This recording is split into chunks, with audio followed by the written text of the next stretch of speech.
자, 오늘은요, 히브리서 강론으로 다시 돌아왔습니다. 지난해 11월 달에 4번에 걸쳐서 나눈 바가 있어요. 그러다가 성탄절이 되고 또 이 신년 초가 되면서 2달을 건너뛰어서 다시 히브리서로 돌아왔습니다. 지난 시간에 4번에 걸쳐서 말씀을 나누었는데요.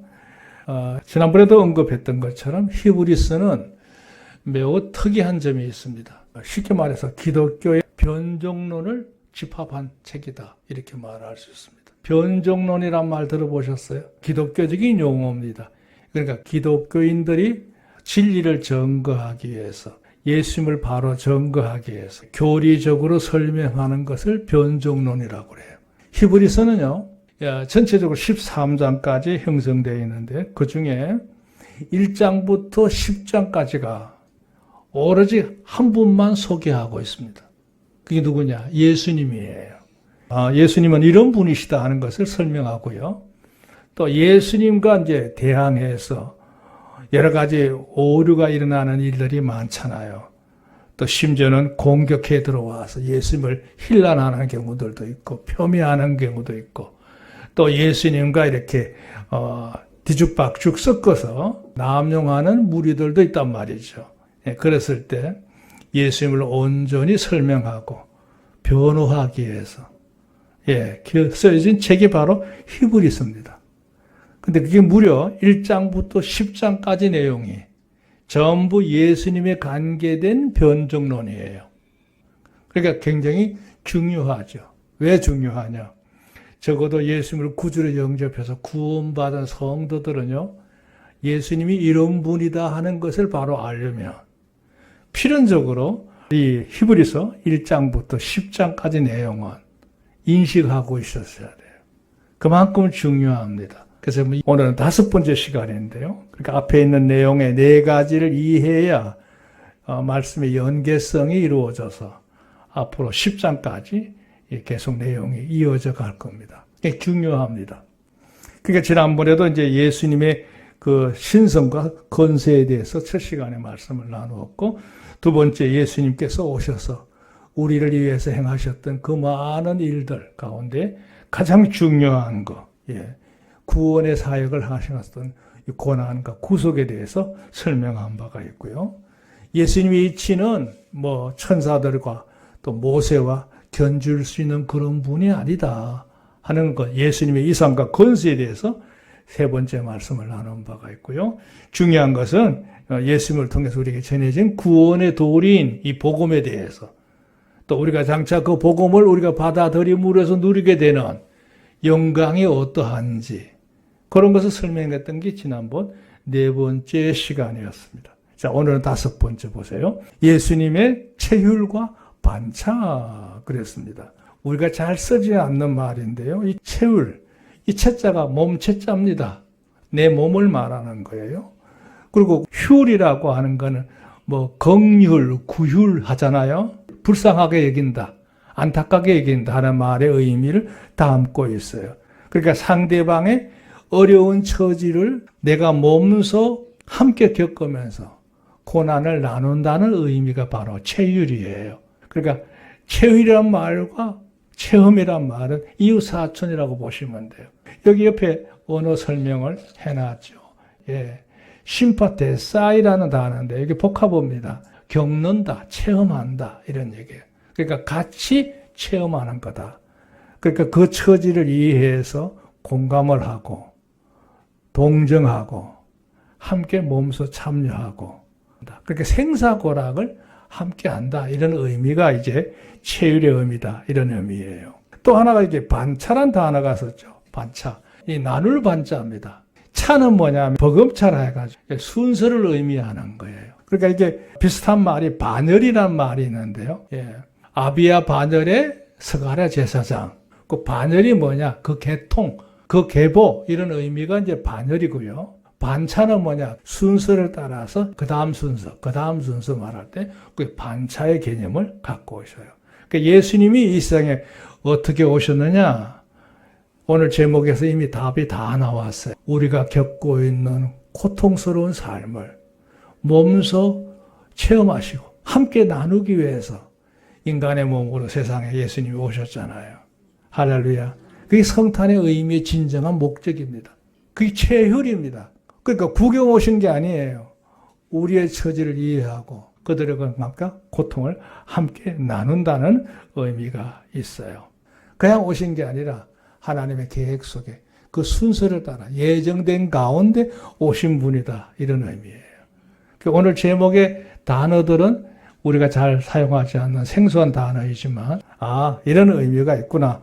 이렇게 이해하시면 되겠어요. 자, 인연 볼까요? 하나님께서 태초로부터 주재하시는 세상은 아주 중대한 특징이 있어요. 그게 뭐냐? 진리로 세상을 다스리십니다. 일정한 원칙을 갖고 질서 있게 세상을 움직이시는 분이 하나님이신 줄로 믿습니다. 그리고 또 더 많은 걸 논할 수 있지만 두 번째는 뭐냐? 그러한 중에 하나님의 궁극적인 창조의 목적, 치리의 목적, 질서를 세우는 목적은 뭐냐? 인간을 구원하시는 일에 하나님의 모든 뜻이 다 모아져 있어요. 이름하여 복음이라고 해야 될까요? 구원이라고 해야 될까요? 또 다른 말로는 교회라고 할까요? 그러니까 하나님의 모든 관심의 집중은요, 우리 성도들에게 있는 거예요. 그리고 절대 주저자가 행하시는 그 가운데 하나의 종결 부분이죠. 그게 바로 심판입니다. 세상을 하나님의 뜻에 따라서 이제 마지막에 모든 것을 구분짓는 심판이 이루어지는 것. 그걸 말하고 있는 게 신구약 성경 전체의 흐름의 가장 중요한 주제예요. 그 모든 것에 따라서 신구약 시대가 서로 연결이 되어 있어. 이게 참 중요한 말인데요. 구약 시대 따로, 신약 시대 따로 이렇게 된 게 아니라 구약과 신약은 상호 연결되어 있다고 그랬잖아요. 그러니까 구약이 없이는 신약을 설명할 수도 없고, 신약 없이는 구약의 결과가 없는 거예요. 그러니까 이 구약과 신약은 굉장히 중요한 밀접한 관계다는 거죠. 그 구약 시대가 진행되는 동안에 천하 만민의 구원의 길을 하나님이 계획하시잖아요. 그걸 예정이라고 그래요. 그리고 이렇게 이루어진다고 하는 걸 그림으로 보여주시고 의식으로도 만들고 이렇게 해서 예시하셔요. 그리고 이제 구체적으로 하나하나 주님이 이렇게 오신다는 사실을 누구든지 제대로 바르게 확실하게 인지할 수 있도록 이미 수많은 예언들로 통해서 다 예고하시는 거예요. 그랬던 바 때가 이르매 그대로 예수님이 그대로 오셨어요. 할렐루야. 그러니까 구약의 모든 성취는 예수님이 탄생하신 것으로 인해서 종결이 돼요. 그대로 예수님이 이 세상 오셔서 어떻게 사셨느냐. 이제 새로운 시대를 이제 완성하는 이런 거죠. 그 대생의 삶이라기도 하고요. 대신 형벌을 받으시기도 하고요. 그 결과로 예수님을 영접하는 자, 섬기는 자들에게는 하나님께 선물로 대속의 은혜를 주시는 거예요. 할렐루야. 이게 이 세상에서 유일하다. 사람들이 왜 수많은 종교를 가지고 있을까요? 이유는 하나예요. 인생이 불안정하기 때문에 종교를 의지하는 거예요.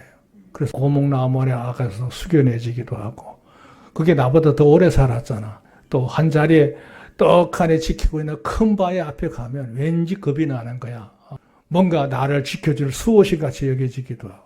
또 바위도 생기길 또 이상하게 생겼어. 그러면 더 이상한 의미를 부여해요. 바다를 향해서 빌기도 하고, 물을 떠놓고 빌기도 하고, 별게 다 있어요. 그러니까 오죽했으면 애굽 사람들은 섬기는 신이 얼마나 많았는지 강도 섬기게 되고, 이도 섬기게 되고, 깨구리도 섬기게 되고, 온갖 걸 다 섬기잖아요. 나중에 그걸 얻어맞은 거예요. 소용없는 거예요.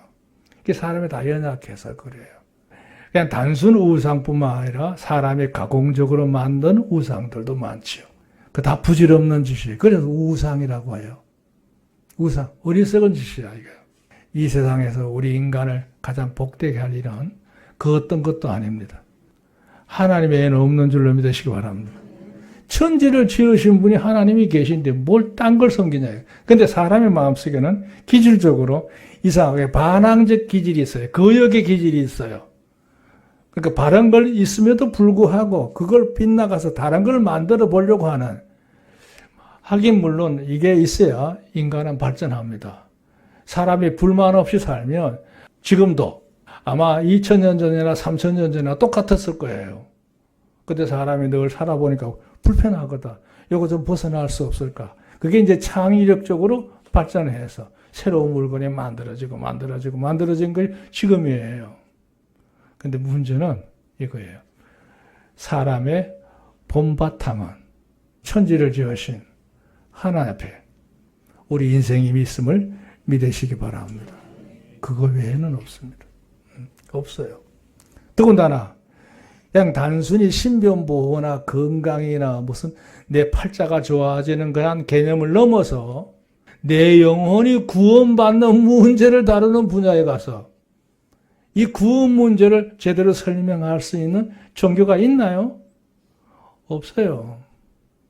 대부분의 세상 종교는 어떤 집합을 이루기 위한 의식적인 단체가 대부분이고요. 조금 더 고상하다고 하는 건 자기 수양을 위해서, 심연의 복잡한 모든 마음을 다스리고, 덕스러운 사람으로 살 수 있는 방법은 없을까 해서 수양하는 하나의 도구의 방편으로 종교들이 있기는 해요. 그러나 진정한 구원, 영혼의 구원은 바로 하나님 외에는 없음을 믿으시기 바랍니다. 그러니까 여기에 대해서 오늘 얘기하려고는 세월도 없습니다. 넘어갑니다. 그 복음이란 예수님께서 사람에게 있어 유일한 그리스도, 그렇죠? 구원의 주인은 예수님 외에는 없어요. 그걸 내가 바로 아는 거, 인지하는 거, 그걸 믿는 거, 인정하는 거. 그리고 이제 그것을 가졌다고 하는 사실을 고백하는 단계가 필요해요. 그 직구란 단어를 썼는데요. 흔히 우리가 말하는 이실직고한다 그러잖아요. 사실대로, 바른대로 내 마음을 표현한다는 뜻인데요. 우리가 주 앞에 그대로 고백하는 태도가 필요하죠. 그런 자에게는 하나님께서, 잘 보세요. 하나님께서 구원을 우리에게 선물로 주시는 줄로 믿습니다. 할렐루야. 선물이란 말은 뭐예요? 돈 받고 거래하는 식으로 주는 게 아니고 내가 믿고 감사함으로 고백하면서 하나님을 받아들였더니 그냥 하나님께서 너는 이제 너의 영혼은 내가 구원하마 나와 연결되어 있다는 얘기예요. 여러분, 우리는 보통 사람이 아닙니다. 하나님과 연결되어 있습니다. 여러분, 줄을 잘 쓰셨어요. 그러니까 우리가 주 앞에 기도하면, 찬송을 부르면, 내가 마음에 좋은 마음을 품으면, 좋은 계획을 가지면 그걸 하나님이 연결되어 있기 때문에 아시는 거예요. 할렐루야. 그러니까 내가 어떨 땐 답답하고 힘들 때 말이죠. 되게 다급한 일을 만나면 기도도 안 나와요. 그냥 안타까운 마음으로 어찌할 바고 모르고 안절부절하고 있지만 그 사정을 가장 먼저 아시는 분이 누군가요? 내 가족도 아니에요. 하나님이신 줄로 믿으시기 바랍니다. 왜? 우리가 하나님과 화목한 관계가 되어 있거든. 그 화목이란 말이 연결되어 있다는 뜻이에요. 문이 없어. 그냥 오픈된 상태야. 언제든지 하나님 나를 보실 수가 있는 은혜의 상태가 이루어진 거예요. 어떻게? 예수님의 구주이신 것을 내가 바로 알고 믿고 고백하는 자에게 주어지는 선물인 줄로 믿습니다. 그런데 문제가 있어요. 하지만 여러 가지 유형의 미혹을 받아요. 유혹이라기도 하고 미혹이라고 하는데요. 이 무슨 말이냐? 나로 하여금 갈팡질팡하게 만드는 것들이 있어요. 그 다음에 이제 그게 다른 모양으로 바뀔 때 그걸 뭐라고? 의혹이라고 하는데 내 마음에 이상하게 의문점이 자꾸 생기면서 의심을 하게 되고 내가 확신을 가지지 못하는 문제에 빠지게 돼요.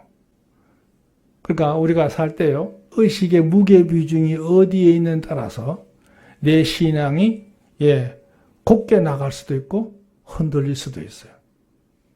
내가 세상에 잡다한 것, 친구 관계, 세상에 잡다한 재미있는 관계, 여러 가지 많은 것들에 자꾸 관심을 가지고 무게 비중을 두면 신앙 자체가 자연히 가벼워질 거 아니에요. 흔들려요. 그래서 열심을 다해서 신앙생활, 하나님을 섬기는 생활 자체가요, 나태해지기도 하고, 침체가 빠지기도 하고, 어떨 땐 낙오되기도 해요. 그래서 내 마음의 무게 비중이 어디냐 있는 거예요. 근데 논리를 따라가다 보면 다 그럴듯해 보여, 세상에 있는 것들이. 그런 미혹의 요건들이 다 괜찮아 보여요. 그런데요, 성경도 그렇지만 세상을 다 살고 이것저것 경험한 현자들의 마지막 내리는 결론은 뭐냐? 그거 따라가 봐야 부질없다는 거예요. 헛되다는 거예요. 결국에는 인생 후회한다는 거죠. 그래서 누누이 다시 얘기하는 거예요. 너희가 너의 지으신 하나님 창조자를 기억하고 그를 온전히 섬길지니라. 이렇게 이제 나가는 게 성경의 가르침인 거죠. 현혹이란 말을 쓰는 거 아까도 말 비슷한데요. 예, 사람이 어딘가 홀려가지고 거기만 전념을 하는 경우들이 있어요. 이런 것들이 항상 우리가 직면하고 있죠. 그러니까 신앙생활이 처음에는 참 열정적으로 하나님을 잘 섬기다가도 세월이 가면서 나이가 들면서 내 삶의 영역이 넓어지게 되고 인간관계 많아지게 되고 또 내가 옛날에는 가진 것이 없어서 그냥 늘 먹고 살기도 바빴지만 이제 이것저것 할 수 있는 여유가 생기니까 사람의 관심 분야가 많아지는 거예요. 거기에 이제 마음을 두고 자꾸 추구하다 보면 어떻게 해요? 신앙생활이. 삶의 중심권이 움직이는 거예요. 하나님께서 여호수아에게 당부한 게 그거예요. 너가 지금까지도 그렇게 살았지만 이후로도 좌로나 우로나 치우치지 말고 중심을 갖고 곧게 나가라는 뜻이 바로 이런 의미를 두고 한 얘기죠. 이게 중요합니다. 그러니까 그런 것에 늘 우리가 직면해 있습니다. 이럴 때 중요한 거, 그리스도인으로서 견실한 거, 아시죠? 튼튼한 거, 건강한 거, 굳센 거 말하는 거예요. 그리고 적극적으로 그냥 적당히 뒤로 한 발 물러서서 간접적으로 감망하는 자가 아니고요. 여러분이 직접 몸소 행하는 자로서 실천자로서 살아가야 되는데 그게 뭐냐? 영적으로도 그렇고 의로도 그렇고 덕을 이루는 일. 우리가 최선을 다해야 될 줄로 믿습니다. 할렐루야. 자, 이 의미를 오늘 본문 속에서 이제 설명을 해 나갈 거예요. 자, 아까 우리 읽었던 본문 히브리 4장 14절부터 오늘 본문이 5장 10절까지예요. 여기 이제 한 단락인데요. 14절부터 그 세 구절 속에 아주 중요한 걸 선언합니다. 그게 누구냐? 여기 그래서 14절. 그러므로 우리에게 큰 제사장이 있으니 성천하신 자 곧 하나님의 아들 예수시라 우리가 믿는 도리를 굳게 잡을지어다 그랬어요. 여기 1차 선언이에요. 이 말은 무슨 얘기냐? 예수님은 우리의 대제사장 중에 대제사장이다. 그걸 이름하여 큰 대제사장이다. 대제사장들이 세상에 많잖아요. 물론 당대에는 한 명만 필요하지만 역사가 흘러가다 보면 1대 제사장, 2대 제사장, 3대 제사장 이렇게 나온단 말이에요. 근데 재밌는 거냐? 그 중에 더 큰 대제사장이 한 분 계셔. 누구라고요? 그분이 예수님이야. 할렐루야. 그러니까 14절이 참 중요한 말이에요. 그러므로 우리에게 큰 대제사장이 있으니 아니 큰 자가 왜 붙어? 밑에 이미 뒤에 대자가 붙었는데 그러니까 이 말의 의미는 반복어예요. 그 대제사장 중에 진짜 대제사장, 더 큰 제사장은 누구냐? 그분이 바로 예수님이시다. 성천하신 자. 그분은 하늘로 올라가셨죠. 예, 절대 비교 불가하다 이거예요. 그분은 곧 하나님의 아들 예수시라. 일반적인 대제사장하고는 비교하지 마라. 그러니까 단순히 예수님도 대제사장이다 이렇게 말하면 대제사장 중에 한 분이 있게 되겠지만 큰 대제사장이니까 그 모든 대제사장보다 더 격이 높은 유일한 분이다 이런 의미죠. 15절 우리에게 있는 대제사장은 우리의 연약함을 체휼하지 아니하는 자가 아니요. 말이 꼬이죠. 부정에 부정이 되어버렸어요. 긍정이에요. 무슨 얘기냐? 예수님은 우리를 외면하는 분이 아니고 몸소 우리의 모든 처지를 익히 아시고 불쌍하게 계시고 그들이 누리는 모든 고통을 당신도 몸소 세상에 와서 다 겪으셨다는 거예요. 할렐루야. 그분이 예수님이에요. 사람이요, 말로만, 아이고, 참 걱정되네, 마음 아파, 이렇게 말하는 거 하고요. 그 고통을 겪고 있는 사람 속에 뛰어들어가서 함께 그 문제를 해결하기 위해서 싸우는 사람하고는 다릅니다. 주님은 멀리서, 그래, 네 사정 다 알아. 내가 힘써 봐줄게. 이렇게 간접적으로 적당히 일어난 분이 아니고, 내가 겪을 수 있는 인생의 모든 거나 인고를 말이죠. 다 겪으신 분이에요. 그래서 유대 땅에 오신 거라고요. 그 말이에요. 모든 일 우리와 한결같이 시험을 받는 자들, 죄는 없으시냐. 이제 하나 더 붙은 거죠. 그 무슨 얘기예요? 우리의 사정을 전혀 모르는 분이 아니고 다 아시는 분으로서. 당신도 세상에 살 때요. 여기 그런 얘기 했죠. 우리 주보에 보시면, 예. 많은 시험을 당하셨어. 그렇죠? 주님이 당하신 고난은 뭐 말할 수가 없어요. 그렇지만 그분은 그 숱한 어려움, 고난을 당하시면서도 온전히 거룩하게 사셨다는 거예요. 이건 인간으로서는 불가능하죠. 이 세상에 흠이 없는 사람이 있을까요? 근데 예수님은 이 세상에 오셔서요. 그 많은 유혹도 받고 고난도 당하고 어떨 때 분노할 만한 일을 당했음에도 불구하고 주님은 그런 일로 마음에 죄를 짓지 않으셨어요. 어긋나지 않으셨어요. 이유가 뭘까요? 그분은 하나님이셨거든. 할렐루야. 예. 그 하나님의 그 반열에 있기 때문에 죄를 안 짓는 게 당연한 거죠. 우리는 불가능해요. 우리는. 인간이라면 그런 사람 없어요. 다 사람마다 흉어물이 있는 거예요. 우리끼리는 도토리 키재기 한다고요. 내가 뭐 이런데 뭐 하네 그렇게 따지고 이렇게 하지만 하나님 눈에서 보면 어때요? 고만고만한 거예요. 별거 없어요. 똑같아요. 이 말은 제가 무슨 얘기냐, 속된 말 하자는 뜻이 아니고 우리가 서로를 생각할 때 나한테 좀 실수하고 어려운 일을 끼치는 영향을 준다 하더라도 그걸 금방 나서서 부은께서 반격하지 말고 한 발 물러서서 그 처지를 체휼하시기 바랍니다. 긍휼히 계시는 거예요. 그걸 이해하려고 하고 그저 인서라고 그러죠. 내 마음에 받아줘서 인용해주면 세월이 가면 그게 다 걸음이 돼서 그 사람이 변화가 될 줄로 믿습니다. 그게 중요한 거예요. 전에 제가 한번 그런 이야기를 했지요.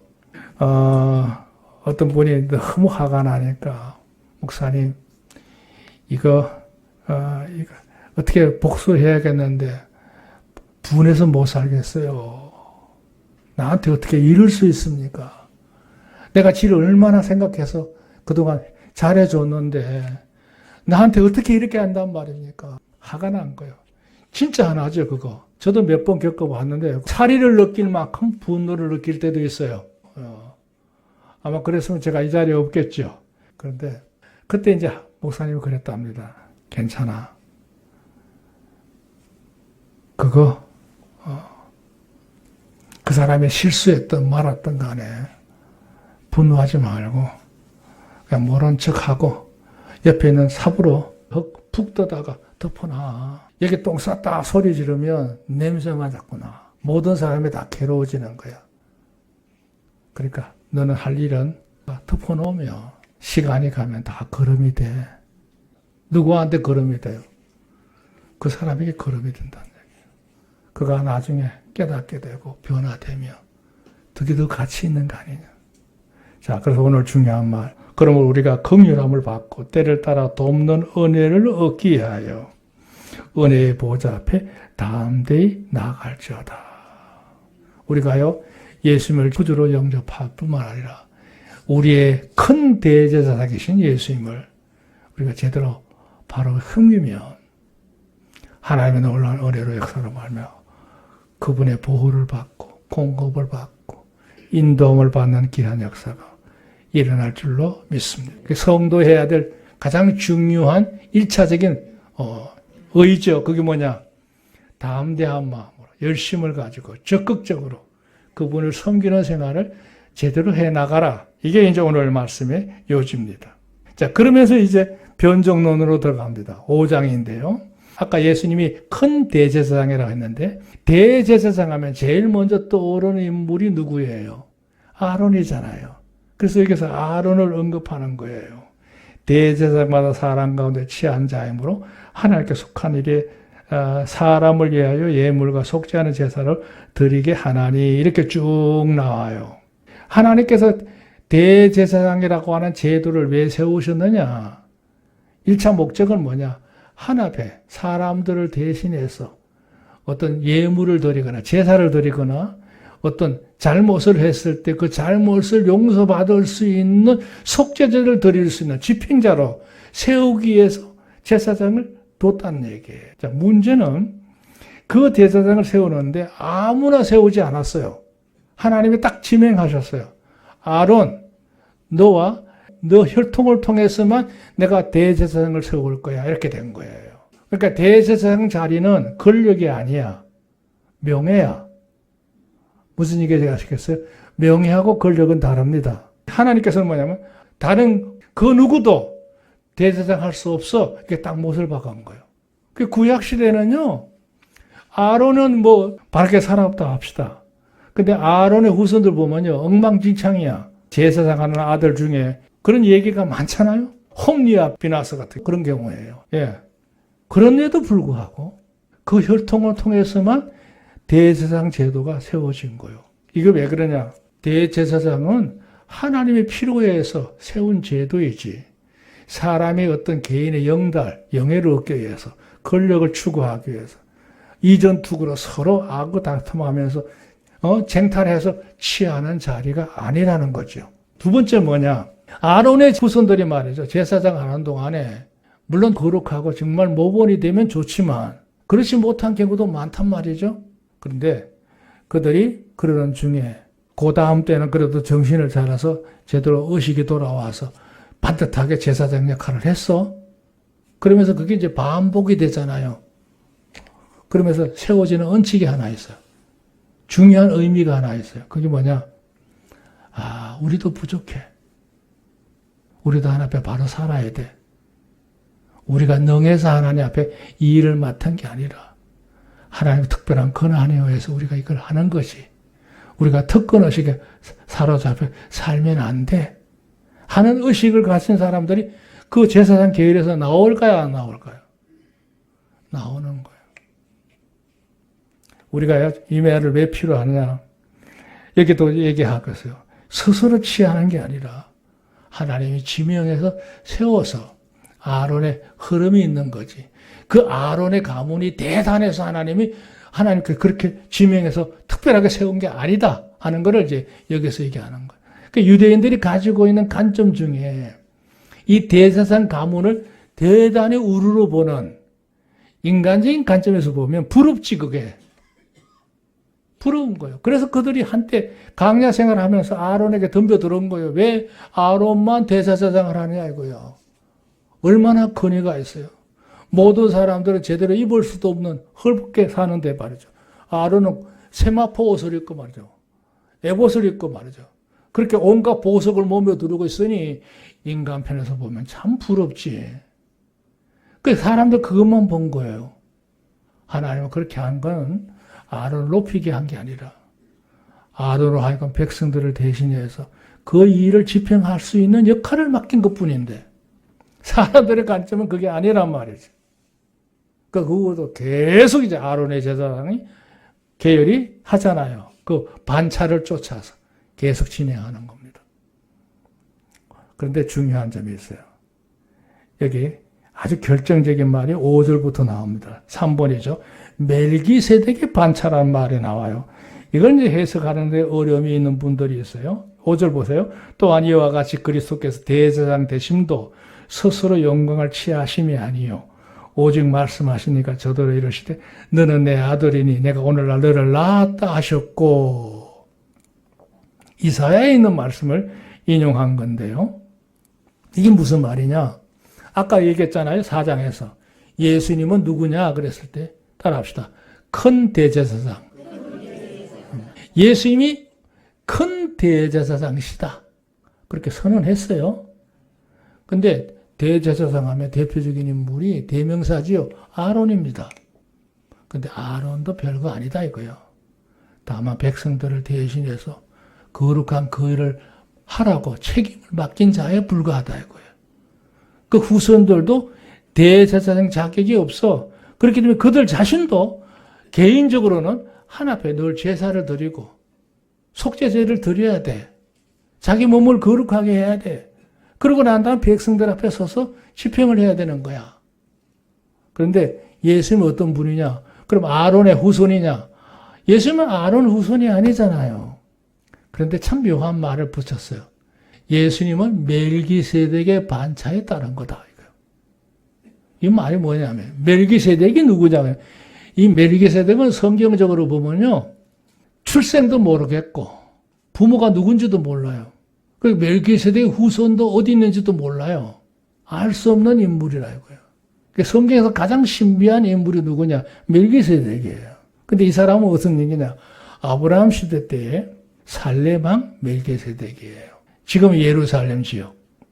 근데 이 사람은 하는 일이 뭐냐? 의의 왕, 제사장 역할을 했던 왕이었대요. 그러니까 그 당시 가나안 땅에서 하나님 앞에서 제사를 집행하는 왕으로서 유명했다는 거예요. 여기에 대한 의문점이 많아요. 무슨 얘기냐? 하나님이 그러면 멜기세덱을 통해서 선민을 세우시지. 왜 갈대 우르에 사는 아브라함을 불러다가 이스라엘 백성의 조상을 삼았던 거지? 이런 의문도 가질 수 있어요. 오늘 저녁에 그걸 궁금을 풀어드리고. 다만 한 가지 여기서 말하는 것은 하나님은 각 시대를 따라서 하나님을 잘 섬기는 자들이 한때 나타나서 이 제사장 역할을 하는 인물들을 세웠다는 거예요. 그러니까 노아 같은 인물도 그런 인물이고 에녹 같은 인물도 그런 인물이죠. 그렇잖아요? 셋도 마찬가지고 아벨도 마찬가지고 그런 인물들이 뭐냐? 각 시대를 따라 하나님을 섬기는 일에 앞장서서 백성들을 이끌어가면서 잘 인도했던 지도자들이 있었다는 거죠. 그러니까 예수님은 어떤 분이냐? 아론의 계율이 아니라 멜기세덱을 세웠던 것처럼 그런 흐름을 따라서 때가 이르면 하나님께서 온 세상을 구원하는 구주로서 대제사장의 역할을 감당하는 참 큰 대제사장으로서 세움을 받았다. 이런 의미예요. 그게 멜기세덱의 반차예요. 그걸 여기서 얘기하고 있는 거예요. 그러니까 오늘 이런 얘기 있잖아요. 예수님이 요단강에서 요한에게 가서 침례를 받았잖아요. 물 위에서 올라올 때 하늘에서 음성이 들렸어요. 보라 내 사랑하는 아들이다. 하나님 선포하신 거예요. 그게 바로 뭐냐? 멜기세덱의 흐름처럼 예수님이 세상의 구주로서 인침을 받는 선언된 공표된 현장이라는 의미예요. 그러니까 여기서 멜기세덱의 반차는 그런 의미가 있다. 그러니까 하나님께서 우리에게 구원의 은혜를 온전히 이제 마무리 짓기 위해서 마지막으로 세우신 큰 대제사장은 주 예수 그리스도이심을 믿으시기 바랍니다. 그게 오늘 말씀의 핵심이에요. 그러니까 이 히브리서는요, 히브리인들을 대상으로 했잖아요. 이 히브리인들은요, 복음으로 개종한 이후에도 계속 공격을 받는 거예요. 유대 전통주의자들로부터 이쪽 우리한테 와야지. 거기 있으면 안 돼. 그 예수님은 가짜야. 그 믿을 필요 없어. 뭐 이런 공격도 받았을 거고요. 또 자기가 평소 거기에 길들여져 왔기 때문에 그게 편하잖아요. 쉽단 말이에요. 그러니까 자꾸 과거에 유대인 방식으로 살았던 삶의 모습이 삶의 몸에서 빠져나가지 않다 보니까 마음에 갈등이 있는 거예요. 그랬을 때 오늘 이 히브리서를 통해서 강조하는 건 뭐냐? 다시 돌아가서는 안 된다. 그거는 참 진짜이신 이 예수님을 세우기 위해서 하나님이 세우신 제도에 불과하다. 진짜 우리의 참 큰 대제사장은 예수님 분이시다. 믿음을 굳게 잡고 흔들리지 말고 주님을 영접한 자로서 굳건하게 살아가야 한다. 이게 오늘 말씀의 핵심이에요. 자, 제가 어떻게 없이 오늘 많은 말을 했는데요. 어쨌든 우리가 오늘 말씀 가운데서 우리가 섬기는 예수님에 대해서 보다 확신을 가지시고 믿음으로 승리하는 여러분 되기를 주의 이름으로 축원합니다. 하나님 축복이 늘 함께 하시기를 바랍니다.